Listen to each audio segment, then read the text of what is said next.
ہم اسلامی اور ہجری سال کے آخری دن گزار رہے ہیں۔ یہ ختم ہونے والا سال ہمارے لیے بہت بڑے پیغام چھوڑ کر جا رہا ہے۔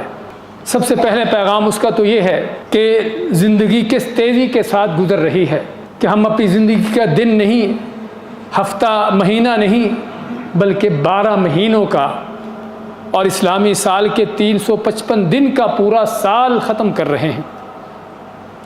کوئی کسی کو فکر ہے؟ کوئی کسی کو اس بات کا کوئی اندازہ ہے کہ ہم کیا کھو رہے ہیں، ہم سے کیا جا رہا ہے اور ہم سے کیا چھوٹ رہا ہے؟ بلکہ ہم تو بعض بیوقوفوں کو، احمقوں کو دیکھتے ہیں کہ سال ختم ہونے پر برتھ ڈے مناتے ہیں، کیک کاٹتے ہیں، خوش ہوتے ہیں۔ بھئی کیوں بھئی؟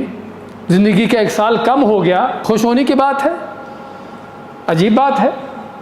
کسی کے پاس 100 دینار ہو، اس میں سے 10 دینار خرچ ہو جائیں، باقی 90 رہ گئے، تو خوش ہوگا کہ 10 دینار کم ہو گئے؟ عجیب بیوقوفی ہے۔ لیکن کافروں کی اندھی تقلید اس قدر ہے کہ پتہ ہی نہیں کہ ہم جو کر رہے ہیں خوشی منانے کا وقت ہے یا کہ فکر غم کرنے کا وقت ہے۔ سال ختم ہو گیا تو فکر کرنے کی ضرورت ہے۔ کیا فکر کرنے کی ضرورت ہے؟ یہ ختم ہونے والا سال ہم کو پیغام دیتا ہے کہ تیری موت اور قریب ہو چکی ہے، تو موت کے اور قریب پہنچ چکا ہے۔ اللہ کی طرف سے تیری جو زندگی لکھی گئی تھی اس میں سے 1 سال اور کم ہو گیا، اور کچھ پتہ نہیں کہ آنے والا سال جو شروع ہو رہا ہے اس کو تو مکمل بھی کرے گا یا اس سے پہلے ہی دنیا سے چلا جائے گا۔